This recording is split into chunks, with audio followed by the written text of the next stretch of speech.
What's up, everybody? Good morning. Welcome to a home day edition of Morning Scone presented by Brock, the Badgers Orthopedic Clinic, Hudco Roofing, hudcoroofing.com, Restored Motions, restoredmotions.com, and ProCharge EV, prochargeev.com.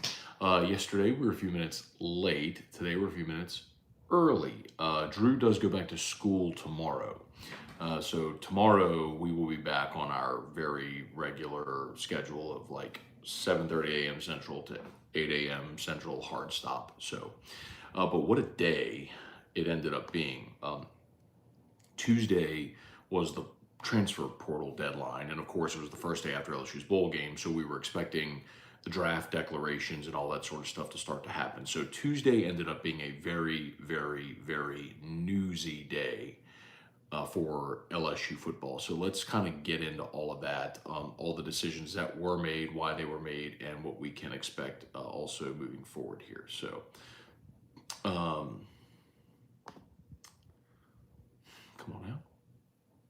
What's going on there? Okay.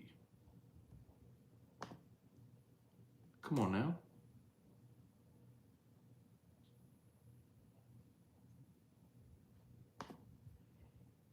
Well, you're going to be devastated, but it's not letting me pin the HUDCO link. I don't know why. It's giving me the option for all the other comments, but not that one. Either way, okay, so let's get rolling. We'll kind of go over what the news items from the day, and I'll kind of react to it. So both Mekhi Wingo and Brian Thomas have declared for the draft. Sorry. Hey, look, great job, my forearm hair there. Sorry. Trying to level out that camera. Sorry. I have a hairy forearm, as all of you on YouTube just saw. So Mekhi Wingo, Brian Thomas declared for the draft. No surprise in Brian Thomas, right? He had such a monster season. He's projected as a first-round pick. Wingo, we were kind of fingers crossed, hoping would come back, but ultimately decided to go. Salute to Mekhi Wingo, a guy who came in here who was not very heralded out of the transfer portal, but when Mason Smith got injured, you needed him desperately, and he stepped up in a huge way a year ago.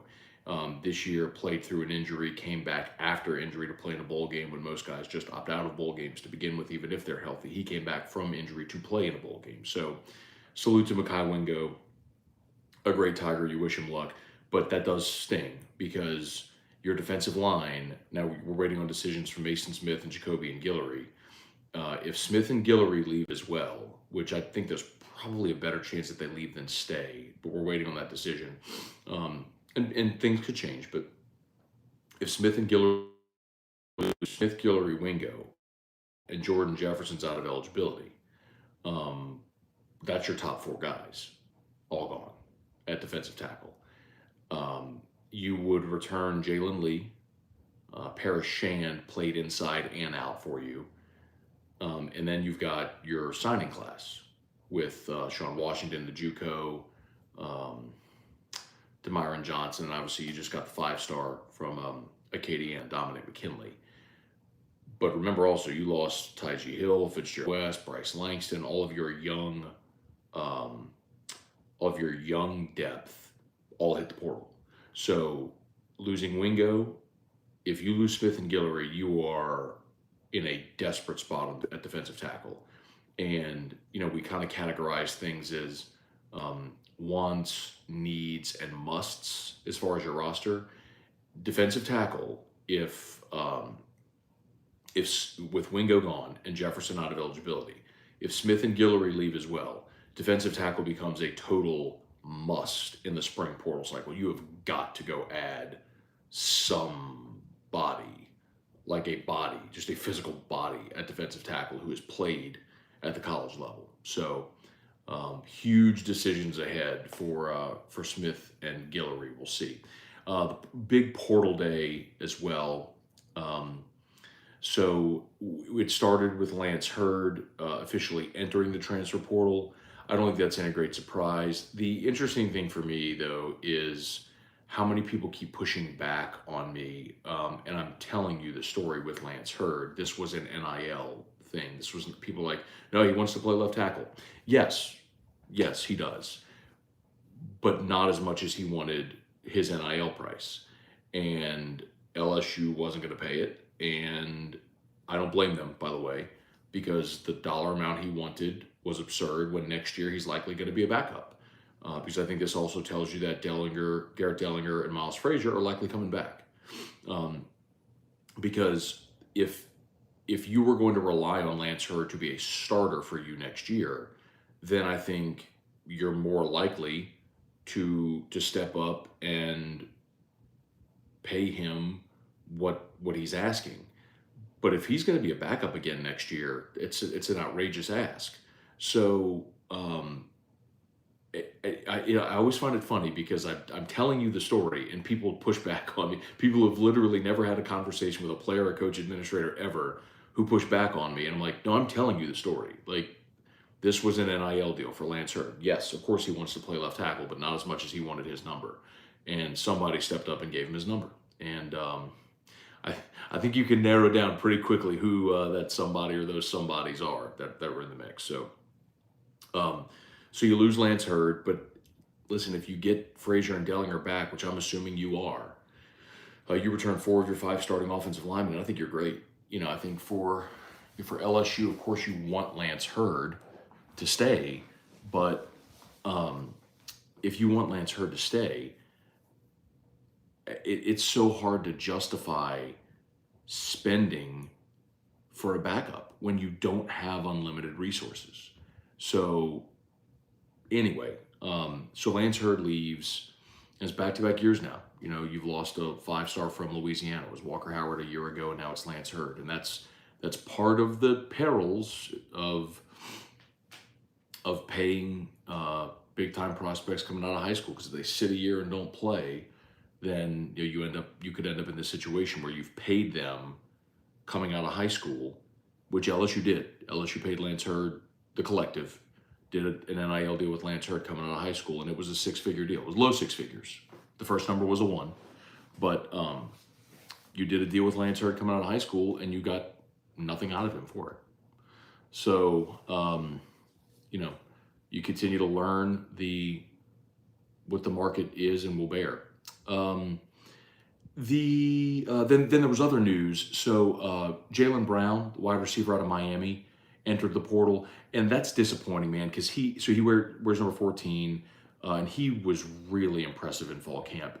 It's just all these young receivers are buried on a depth chart behind Malik Neighbors, Brian Thomas, Aaron Anderson, Kyron Lacey, so Shelton Sampson, Jaylen Brown, Kyle Parker, all those guys, really impressive young guys. They just had to wait their turn. So, and LSU, of course, brought in Xavion Thomas this year out of the portal. So Jaylen Brown's going to go somewhere where he's got maybe a clear path to the field and get more targets, but that's a little bit of a bummer, but you're fine at receiver. You have enough talent bodies there. And then LSU landed 2 players out of the portal as well. Well, one they landed for sure. The other, I think, we're making an assumption because his announcement was vague. So Austin Osbury, Verge's oldest son, who spent the past few years at Auburn, committed to LSU. So that's great news at safety, where LSU desperately needs safety help. As a third-year player, I don't know if Austin Osbury steps in and is a day one starter. But, Major Burns has another year of eligibility if he wants to return. And Andre Sam is obviously out of eligibility. And we all know Greg Brooks is an unfortunate situation. His career is likely over. So, excuse me, you needed safety help. You have Deshaun McBride coming in from Denham, who's a true freshman, who's a great athlete. I think is going to be a really, really good player. But you were able to add some veterans here, both from Baton Rouge now, right? So you've added Austin Osbury, and you've already added Jordan Gilbert from U-High, went to A&M. So you got an A&M and an Auburn safety, guys who've been in the SEC for a few years now, who gives you some veteran SEC presence at safety, and you're just better athletically there. So that's big. The other, I don't know if this is a commitment or this is just showing he was here, but Jair Brown, the cornerback from Ohio State, if you remember, like when the portal opened, this is one of the first guys we talked about. I told you that LSU was going after a few cornerbacks who were from Louisiana who left, and they were trying to get him back. One was uh, Cameron Richardson, who went to Mississippi State. Excuse me. LSU tried to get him back, and Ole Miss just paid him more in NIL, so he's going to Ole Miss. And respect, I get it. But the other was Jair Brown, and Jair Brown's kid was from New Orleans, who moved after I think his sophomore year of high school. I think he was at Warren Easton or might have been Arrett. I don't know. Anyway, Jair Brown started his high school career in New Orleans. After his sophomore year, his family moved to Cincinnati, and so he finished his high school career there at Cincinnati, went to Ohio State, where he's been the past couple of years, and hit the portal and became a pretty immediate target for LSU. And he posted a picture last night of him with Frank Wilson and Sherman Wilson in front of the Tyrann Mathieu Players Lounge there at Football Ops. So I don't know if that's a commitment post or if he's just showing that he's here. So is that picture with like a champagne bottle cork popping? So it's a little vague as to whether or not he's committing or if he's just here. But that was one of the early targets. I think we talked about him here because that was one of the first names I heard. It was Richardson. It was Jair Brown. There was a kid who went to Kentucky. I'm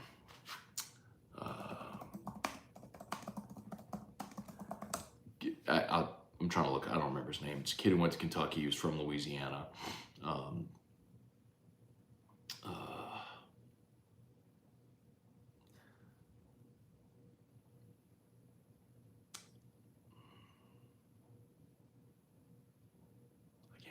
I'm sorry. Anyway, there's a kid from Louisiana who went to Kentucky and hit the portal. But anyway, so Jair Brown's one to keep an eye on. Okay, so I think that's all the newsy stuff. Let me say some good mornings here. Y'all know the drill. Please smash the like button. If you're on YouTube, subscribe to the channel. Facebook, please like the Matt Moscona page, share the post. Appreciate y'all for being here. Brant Roban, morning Scone baseball is right around the corner. Harder play Skeens, Morgan, and Cruz. I think LSU should have talent to make it back to Omaha. Brant, I think this team will actually be more talented than last year. That's going to sound funny because you lost Skeens and Cruz, which both won National Player of the Year, National Pitcher of the Year. Cruz won the Golden Spikes. Yeah, I mean, you lost the two best players in college baseball. But the depth of your roster, the depth of your pitching staff, you're actually, I think, a more talented team than you were even a year ago. Dale Broussard, did LSU burn a scholarship on Osbury? I don't know that's burning a scholarship. I mean, the guy spent 2 years at Auburn, and yeah, I mean, of course he's a scholarship player. I don't know if you're asking that because his dad works for LSU, but that's irrelevant. I mean, that's like when I remember when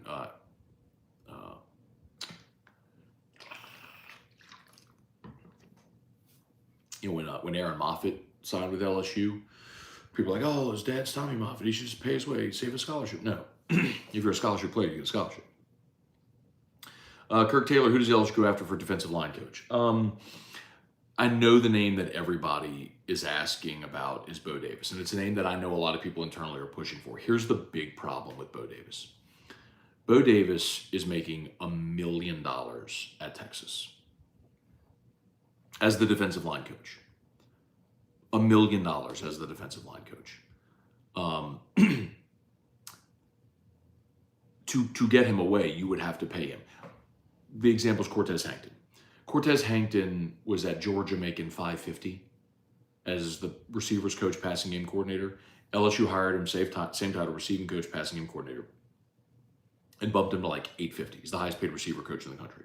So let's just say you give Bo Davis a $300,000 raise like you gave Hankton. You're going to pay your defensive line coach $1.3? I mean, it ain't my money, but that's hard to justify, paying your defensive line coach 1.3 or 1.5, whatever. I don't know what he wants. What would it take? Because if Texas counters, like, what would it take to get Bo Davis away? Like, I get it. Like, Bo Davis may want to come home, and there's a lot of people who may want him to come home. I know there are people pushing for it, but like, that's a pretty significant hurdle to try to climb, where the defensive line coach at Texas is making $1 million, and you'd have to pay him more to get him home. Kelly Gross, Bubba Smith, Christian Myers, good morning.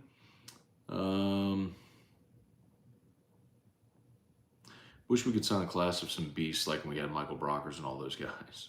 I mean, you've signed some really good interior players, man. Some of them have panned out, some of them haven't. Raid Abdel Majid, good morning. LSU player, I don't like DC. How should we get fired? I mean, I certainly don't think Matt House should be back. I've said that since the Ole Miss game. You can't be the worst ever and keep your job. And if they run it back, that's a pretty terrible look all the way around. And it is a giant risk Brian Kelly would be taking. Michael Cook, Chad Cornett, Rick Manuel. Always enjoy listening from Lake Charles. Thank you, Rick. Appreciate that.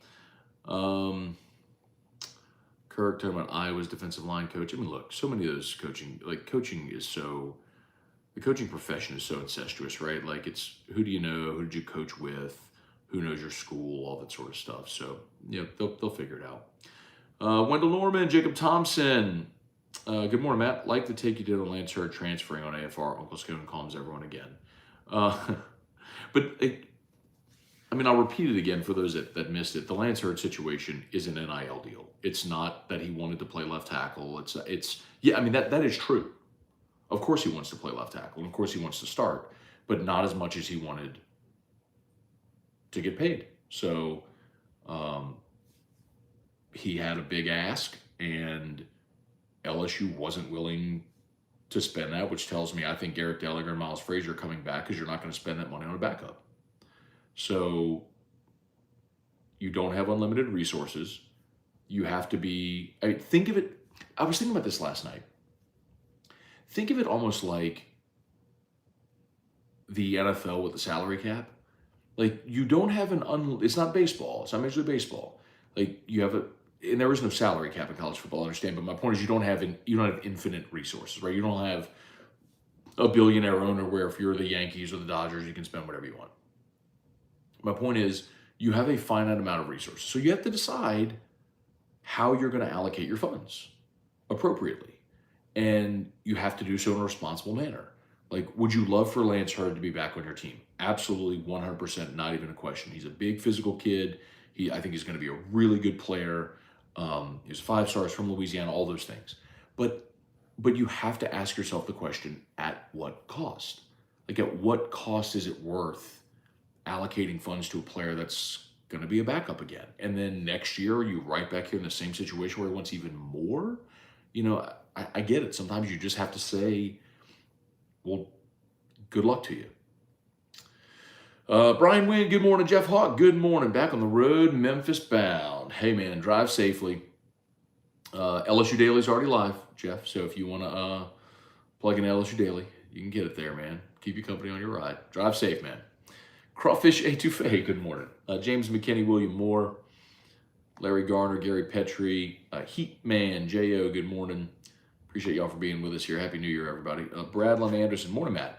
Has anyone asked you about whether Sloan did enough in the bowl game to get an OC job? Yeah, I think a lot of people are wondering that. And, you know, I think there's a couple of things keep in mind, right? When Mike Denbrock left, Mike Denbrock was also your tight ends coach. So technically, you don't have a tight ends coach right now. So you need somebody to come in and coach tight ends. One name I've heard, I don't mind telling you this, is Slade Nagel. So Slade Nagel is at Tulane. They are under Fritz. Well, Fritz left Tulane for the Houston job. He did not take Slade Nagel with him. So Slade Nagel is obviously a guy who's got Louisiana ties at Tulane, could come in and coach tight ends. I think that's a possibility. But you got to add that staff member. And then if you keep Sloan as the quarterback's coach and add an OC, well, now you got to lose somebody somewhere because you can only have 10 assistants. So do you go one fewer defensive assistant? Like, do you not have 2 defensive backs coaches? Possibly.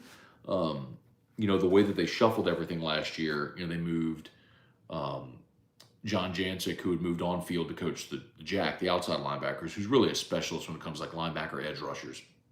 They moved him in to coach defensive line. They moved Bob Diaco on the field to coach the outside linebackers. House coaches the inside backers, the off-ball backers. And then obviously, Jimmy Lindsey's still here, but does he go back on the field? I don't think that's likely. So does he stay in an analyst role? Do you hire a new defensive line coach? Then what do you do with Jancic, Diaco? There's just a lot of shuffling that's going to have to be done here. Then obviously you have the big issue with the secondary. So it's a long way of answering your question. I'm not sure I answered it directly. I don't know that Sloan did enough to keep the job. And I think there's certainly, and I think the world of Joe Sloan, but it's, I think, very fair to say, it's LSU. Are you really going to hire as your offensive coordinator to go against some of the best defensive coordinators in the country, a coach that has only called plays once, and it was 1 year at Louisiana Tech in 2019? I don't know. That's a question Brian Kelly's going to have to answer. That would be a risk. Taz, good morning. Is there a top-notch running back in the portal we can grab? Taz, I don't think they need a running back. You'll have Logan Diggs. We'll see Logan Diggs' decision, but if Logan Diggs is coming back, you got Caleb Jackson coming back, you have Trey Holly coming back as well. Josh Williams has said he's planning to return for a sixth season. And then you got Caden Durham coming in, really talented freshman. So I think you're fine at running back. I don't think you need to go hit the portal for a running back. Devin Kelly, morning, Matt. We really needed Wingo to stay. Wingo. Mason Smith needs all the help he can get. If Smith and Guillory leave, our D-line is screwed. Will be the biggest weakness next year on the team. I don't know that it'll be screwed, Devin, but it becomes the biggest must.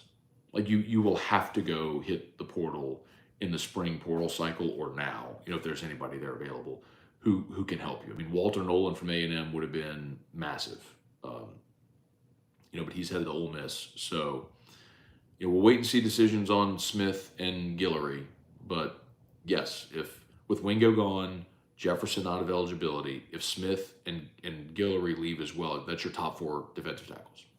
You lose your top 4 defensive tackles in a year, and then West, Hill, and Langston have all hit the portal, you are dangerously thin at defensive tackle.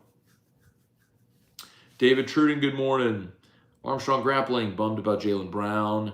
I get we had 2 sub-wide receivers this year. Would have liked to see Brown, Sampson, Parker. A few catches late in games. Hilton and Lacey could be great. Next great LSU duo. I mean, that's what it is, man. It's just, you just have a logjam. I mean, Chris Hilton played great in the bowl game. Kyron Lacey's returning. Aaron Anderson's returning. And that's 3 right there. You're bringing in Xavier Thomas, which is 4. And then if Shelton Sampson is the first among all those freshmen, that would be 5. So what's Jaylen Brown at best? The 6th option? I get it. I think it's different if you didn't go bring in Xavier Thomas. It feels like there's at least an opportunity to go compete for a job. Irfan Sayad, good morning. Cajun Country, good morning. I hope y'all had a great new year. Can we start getting psyched for baseball season, Omaha or bust? Soon. Not quite yet. When they report for practice, we'll get there. A lot of LSU football roster stuff we got to take care of first. Juan, good morning. I liked your explanation about the financial bind with Matt House's contract. Brian Kelly's in a bad spot with the defense. Yeah, I mean, for those that missed it, so House's deal, they extended him a year, which is customary, by the way. So, he's initially signed a 3-year deal. After year 1, they added that 3rd year back on. So House is set to make $2 million in 2024 and $2.1 in 2025, which totals $4.1 million. If they fired him without cause, they would owe him 90% of his remaining contract, which is like $3.7 million, and it's owed in monthly installments over the term of the deal. So they wouldn't give him necessarily a lump sum. I guess they could negotiate and agree to a lump sum from the leave or something like that. But contractually, they would owe him what amounts to, I think it's $3.69 million. And they'd have to pay it monthly over the next 2 years. So you'd essentially be paying a coach who wasn't on staff. And while 3.6 may not sound like a lot, and in context it's not, remember it's that, and you'd have to go hire another defensive coordinator. So you'd essentially be paying like 2 defensive coordinators. And then you're talking about, okay, well, Bo Davis, I just told you Bo Davis is making $1 million at Texas. If you want to bring him here, what's it going to cost? $1.3 million, $1.5 million? You're going to pay your defensive line coach $1.5 million. You're going to pay Matt House $2 million to not work and pay a new defensive coordinator. It's just, you don't have unlimited resources to do stuff like that. And then you got NIL. I mean, it's, it's a challenge to make it all work. That's why I keep saying your best case scenario is Matt House leaves for the NFL. After this weekend with NFL games, you have a whole bunch of dudes fired, and that coaching carousel starts to spin. You hope somebody comes in and plucks him and he goes back to the NFL. I think that's your best case. Guy Brooks, morning, Matt. LSU got a homegrown transfer from Auburn, coming back home. Yep. Jaleel Dean, morning, Matt. I know it's incredibly early. Do you know what hotel LSU will be staying when they play in Vegas? I do. They're at the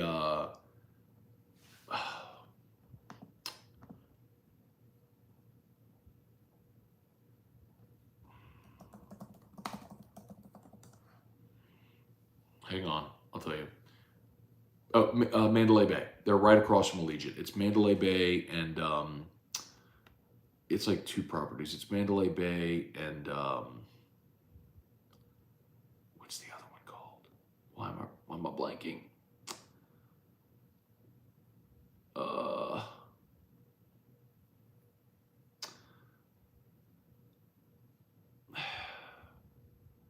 am I blanking? Delano, that's it. Mandalay Bay and Delano. They're like right across the street from Allegiant. That's where the team's staying, Mandalay Bay and Delano. And yeah, anybody can stay there as long as there's vacancy. I mean, those are huge resorts. I mean, of course. Devin, so doesn't Hurd have to pay back his NIL money from last semester because he hasn't done his deliverable yet, or whatever you call it? Yeah, so I did.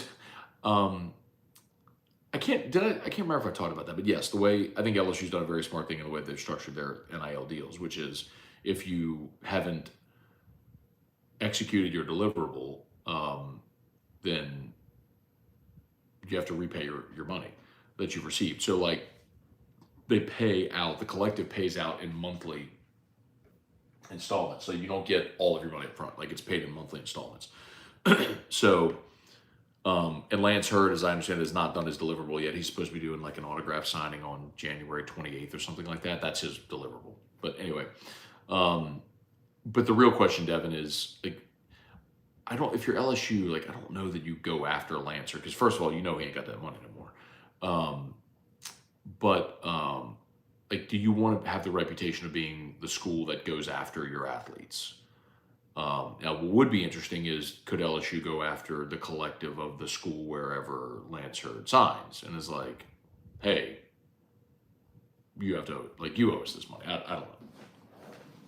This is the interesting part of NIL, right? This is the world we're all learning as it evolves. Barry Jocelyn, good morning. Zachary Hardy, good morning. Shaz Preston hit the portal. I don't think he recorded a stat this year. Yeah, I saw that. Shaz Preston from Alabama hit the portal, but man, I think LSU's okay at receiver. Like, I don't think they're looking at a receiver. Brad David, do you think Harbaugh will go to the NFL or stay at Michigan? I have no idea, Brad. None. And look, I did this hypothetical thing before, and it bit me, and I'm not interested in trying to go down that path again. What I'll say here is what I said that wasn't included before, which is I have no idea whatsoever if the NFL wants Jim Harbaugh. I have no idea whatsoever if Jim Harbaugh wants to go to the NFL. And even if he did go to the NFL, I have no idea whatsoever if the University of Michigan has any interest whatsoever in Brian Kelly. I said all those things 2 Saturdays ago. That part got omitted, and the only thing that got included was the part about Kelly would take the Michigan job, which I believe he would. But I have no idea whatsoever if the Michigan job will be open, and I have no idea whatsoever if that job was open, if they would have any interest whatsoever in Brian Kelly. So again, to reiterate the point that I made 2 weeks ago, that was not clearly communicated, or that was just omitted from the clip that many of you saw. Abner Neal, good morning. I really enjoy your perspective on LSU football. Thank you, Ab. Appreciate it, man. Mr. Quashai Rose, good morning. Brett Gidry, will you do a show from Vegas thinking about going with some friends? Yeah, man, that's our plan. I was actually talking to our management yesterday about that because we need to book it now because flights and hotels are starting to book up. And it's Labor Day weekend. It's Vegas. It's going to be So we're trying to plan through those logistics right now. Jason H., good morning from our rainy North Shore. Okay, it's rainy here today as well. By the way, got roof issues. Rain tends to show you, reveal roof issues. Let us know. HUDCO Roofing, HUDCOroofing.com. Mike the Tiger, Jaden Daniels, Heisman. I love the name change. Andron Hemingway, good morning. Bailey C., I'm not getting crazy about recruiting anymore. It's so fluid. You lose guys, you get guys. Bingo.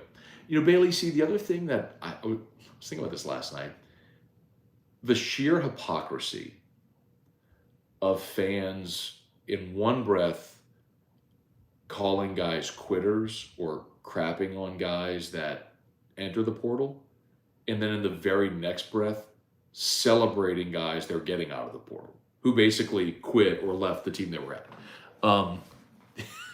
You just got to understand, like, the portal giveth, the portal taketh away. You're going to lose guys, you're going to get guys. You just hope that it's a net positive for you. That's all. Devin, let's see. That's scary if this team is going to be more talented than a natty winning team and having 1 or 2 draft picks. Oh, you're talking about baseball. Yes. Devin, they will most definitely be a deeper pitching staff, a deeper, more talented pitching staff this year. Now, you don't have Skeens. I mean, Skeens is a generational prospect. We haven't seen someone like Skeens since Ben McDonald. So you won't have Skeens, but you will have a deeper, more talented staff this year than you did last year.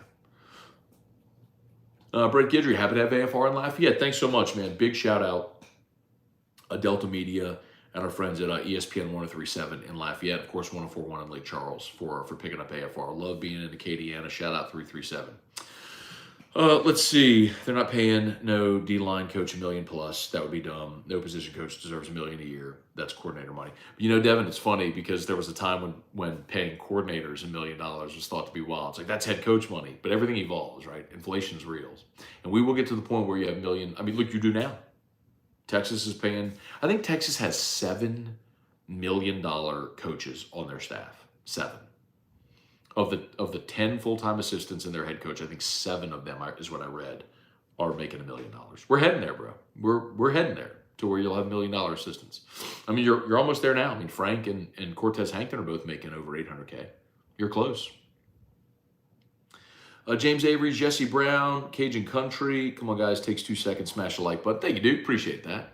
That's my guy. 175 watching live. If you would, just take a quick second, smash the like button, subscribe up to the channel if you're new there on YouTube. Facebook, please like the Matt Moscona page, share the post.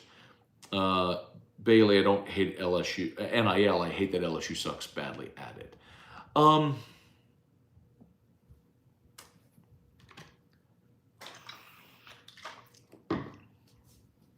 I think LSU just has a lot of ground to make up and is trying to get organized. And,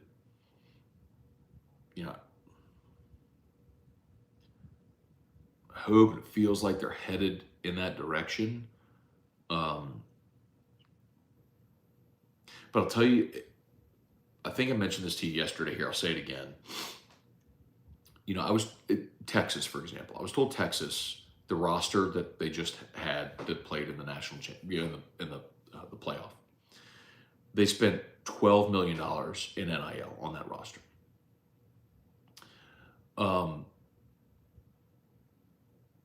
LSU is nowhere near that, but they don't have to be. Texas is in a state where they're fending off Texas A&M. And, of course, you got Baylor and TCU and Texas Tech. You got all these Power Fives. Now, Houston technically is a Power Five as well. And then you have poachers from all over the country coming into Texas to recruit the best players as well, including LSU, which is bordering right there on Texas. So, so much out of Houston and Dallas are big recruiting hotbeds. My point is, Texas has the money. They have to spend the money, right? LSU doesn't need to spend $12 million to put together a great roster. I mean, LSU's got, 10 of the top 12 players in Louisiana signed in this class.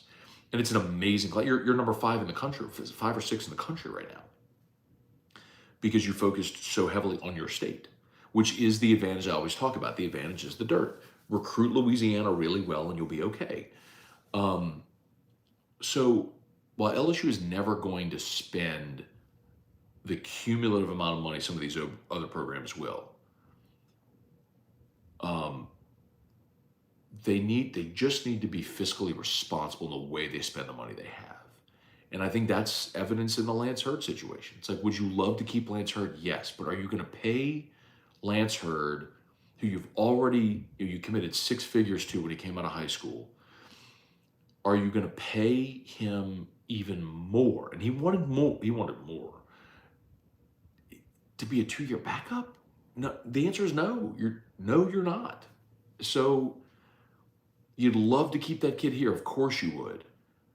But you have to ask, like, at what cost? And I'd rather LSU take the resources they have and invest it in retention of players that are going to be contributors in 2024, or bringing in players in the portal that you need to make you better in 2024. I hope that makes sense. Bryce Burks, Dax Jeter, top high school recruiting class plus NIL for retention plus a few portal ads to fill gaps equals our way forward. I think that's right. That's the approach. Who are you picking to win the national championship? I haven't decided yet. It's so hard for me to go against Michael Penix in Washington because I just believe in them. I mean, I picked them to beat Oregon in the Pac-12 championship, picked them to beat Texas. But the one thing I think that could wreck that offense is Michigan's defensive front.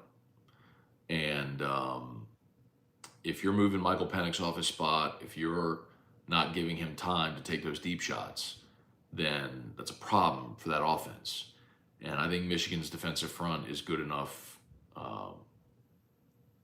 to do that. I'm leaning Michigan in that game, but I haven't decided yet. Make sure no bugs in the sink, Matt. Henry Price, easy for me to say, but if money is more important than purple and gold, good luck to you because you're leaving sooner rather than later anyway. Leon, morning, Matt. Hate to lose Hurd. Hope he's happy at his next stop. Bailey, LSU's rival is no longer Alabama or Ole Miss. It's money. Rooney, all these 19-year-olds leaving their school because they didn't play immediately is so ridiculous. It's comical. Again, the Hurd thing wasn't playing time related. The Hurd thing was financially motivated. Jaylen Brown, I think, recognized he sat the bench this year and he was going to be doing the same thing next year. Let's see. Taylor Hudson, good morning. Jason H., is it Matt Shuffle time? Keith Polk, Joseph Buggs. You know what? Why not? Here we go. Let's do it. Hit it. Hit it.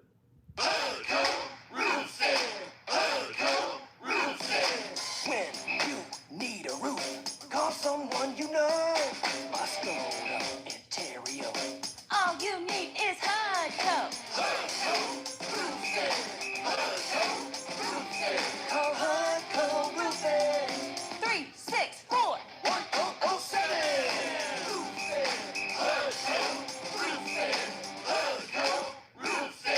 HudcoRoofing.com. Jay Borden, good morning from Oklahoma. Cody DeVille, Matt, you seen us putting in Burrow-type work in the offseason to build continuity with the receivers? Hope so. That'd be awesome. Josh DeVilliers, good morning. Sorry I'm late to get another cornerback. I don't know. Jair Brown last night posted a picture of him with Sherman Wilson and Frank Wilson at the Tyrann Mathieu Players Lounge at LSU, and he had like a champagne bottle cork emoji. So I don't know if that's a commitment or if that's just announcing he's here or whatever, but that's one of the first names that I told you about in the portal way back when that they were targeting. A kid from Louisiana who, after 2 years in high school here, moved to Cincinnati, finished his high school career in Cincinnati, went to Ohio State, and now is in the portal. Brian Mooney, Thad Landry, good morning, y'all. Jeff McKithen, David Wallace, what up? No bugs this morning. Todd Harris, Jim Arsenault.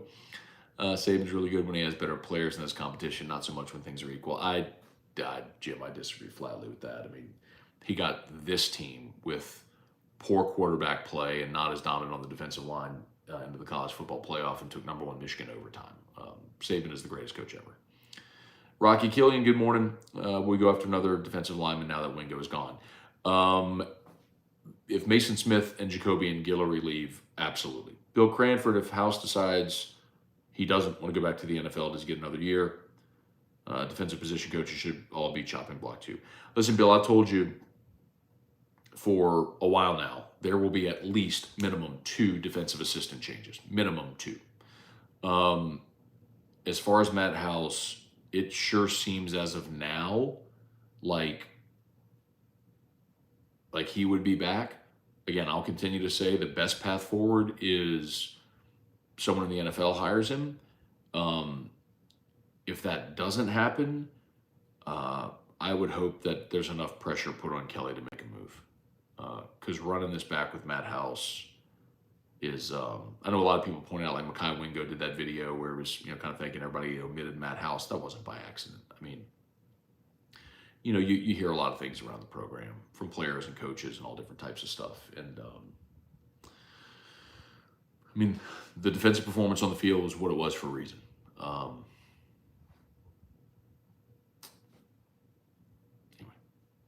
Wayne Blanchard, Jacob Schultz, what's going on? Rick Kelly, just talk about Austin Osbury. We did. I think it's a nice get, man. It's Verge's son who played at U-High, went to Auburn for 2 years, now coming back. LSU needs veteran help at safety, and he is an upgrade over what you had this year. Andre Sam's out of eligibility. Major Burns has another year. We'll see what he elects to do. But, you're bringing in Deshaun McBride, one of the top players in the state of Louisiana, who's a really good athlete. You bring Austin Osbury in here, and obviously you got Jordan Gilbert coming back as well. So you got like a Denham Springs, 2 Baton Rouge, 2 U-High kids there at safety. You'll be better at safety. You will be better at safety next year. So, okay, y'all, I think we're done. Thanks so much for being here. I got to bounce. As always, shout out to Brock, the Baton Rouge Orthopedic Clinic. If you need an orthopedist, call Brock. If you need a roof, give us a shout at HUDCO. HUDCOroofing.com, HUDCOroofing.com. LSU Daily is already live, so for those of you who are looking for a podcast, please subscribe up on your favorite podcast app. Just search LSU Daily, and we'll see you for AFR 3. Peace.